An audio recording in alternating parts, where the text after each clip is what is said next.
Assalamualaikum warahmatullahi ta'ala wabarakatuh. Alhamdulillah. Alhamdulillahi rabbil alamin wa bihi nasta'inu ala umuri dunya waddin. Wa sallallahu wa sallama ala sayyidina wa syafi'ina wa imamina Muhammad imamil anbiya wal muttaqin wa ala alihi wa sahbihi ajma'in. Wa la hawla wa la quwwata illa billahil aliyil azim. Pertama-tama yang saya hormati dan saya cintai guru saya Al-Ustadz Al-Habib Ahmad Jamal bin Thaha Ba'agil. Mudah-mudahan Allah Subhanahu wa ta'ala memberikan kesehatan kepada beliau, memberikan umur panjang kepada beliau, fi sihatin wa afiyatin wa ta'ah, amin ya rabbal alamin. Dan tak lupa kepada segenap para habaib yang hadir di majlis ini, Al-Habib Abdul Qadir Maulad Dawilah, Al-Habib Anis bin Thaha Ba'agil, dan segenap para habaib yang tidak bisa saya sebutkan namanya satu persatu tanpa mengurangi rasa hormat saya kepada para habaib dan para kiai, khususnya Shahibul Bait Kiai Nur Khalis. Mudah-mudahan Allah Subhanahu wa ta'ala memberikan panjang umur beliau supaya senantiasa bisa membimbing kita untuk belajar ilmu warisan Kanjeng Nabi Muhammad, bisa membimbing kita untuk terus cinta kepada Nabi Muhammad, hingga insya Allah tidak keluar kita dari majlis ini kecuali Allah Subhanahu wa ta'ala telah menentukan kita, telah mencatat nama kita sebagai pencinta Nabi Muhammad dan dicintai oleh Nabi Muhammad sallallahu alaihi wa ala alihi wa sahbihi wasallam. Tidak banyak yang bisa saya sampaikan kecuali karena ini imtithalul amr, perintah dari guru saya, maka hukumnya wajib untuk saya memenuhinya. Kecuali saya hanya ingin menyampaikan satu kisah dari akhlak Nabi besar Muhammad.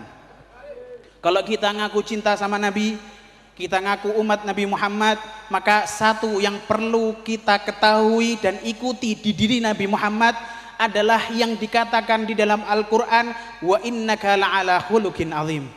Dan sesungguhnya engkau wahai Nabi Muhammad, sesungguhnya engkau wahai Muhammad di puncaknya akhlak yang mulia. Tidak ada di muka bumi ini yang lebih mulia akhlaknya seperti beliau Nabi Muhammad. Beliau adalah makhluk yang paling akhlak di muka bumi ini. Untuk itu kita sebagai umat Nabi Muhammad kalau tidak memiliki sifat yang berakhlak, berarti kita diragukan apakah kita benar-benar umat Nabi Muhammad. Gak mungkin nabinya orang yang berakhlak sangat mulia, tapi umatnya tidak berakhlak, ini sangat diragukan. Apakah benar dia umat Nabi Muhammad sallallahu alaihi wasallam? Maka insya Allah yang hadir dan meriki adalah orang-orang yang memiliki akhlak hingga kelak kita diakui sebagai umat Nabi Muhammad. Suatu ketika Nabi Muhammad sallallahu alaihi wasallam sedang duduk dengan para sahabat seperti ini, duduk dengan para sahabat, dan kemudian datang satu orang menemui Nabi Muhammad sambil membawa anggur untuk diberikan kepada Nabi Muhammad. Maka orang tersebut niat seperti jenengan, kalau jenengan datang ke rumah kiai, datang ke rumah habaib ingin memberikan sesuatu ke mereka, maka jenengan berharap supaya pemberian jenengan ini bisa membuat mereka bahagia. Maka itulah yang diharapkan oleh sang pemberi untuk memberikan sesuatu ke Nabi Muhammad. Dia datang ke Nabi Muhammad sambil membawa anggur. Nabi Muhammad ketika melihat anggur tersebut disodorkan, diberikan kepada beliau, maka Nabi Muhammad memakan anggur tersebut satu persatu. Suapan pertama diberikan, dimakan oleh Nabi Muhammad. Suapan pertama, beliau memakan suapan anggur pertama tersebut dan tersenyum, menandakan kalau anggur tersebut rasanya enak. Karena beliau tersenyum. Sang pemberi tadi, orang yang ngasih tadi ngelihat Nabi Muhammad senyum, dia mengira, oh berarti anggurku enak. Aduh, senangnya aku bisa memberi Nabi Muhammad sesuatu yang membuat beliau bahagia. Nabi Muhammad makan lagi satu anggur, 3 anggur. Nabi Muhammad setiap makan mesti tersenyum. Hingga diriwayatkan oleh para sahabat berpikir, Nabi Muhammad kok makan sendiri? Biasanya Nabi Muhammad itu kalau makan sesuatu, punya sesuatu, makannya bareng-bareng. Boten kaya kula lan panjenengan sedaya mangan dhewean. Nek Kanjeng Nabi boten, nek punya sesuatu mangane bareng-bareng. Makanya kita sampai diajarkan oleh ulama kita, kalau makan suruh bareng-bareng pakai talam atau pakai nampan biasanya. Karena abrokut to'am kasrotul aidi.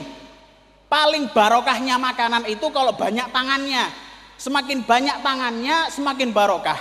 Nah, di situ Nabi Muhammad makan sendiri. Ini tidak seperti biasanya Kanjeng Nabi. Nabi Muhammad terus makan sampai habis anggur tersebut.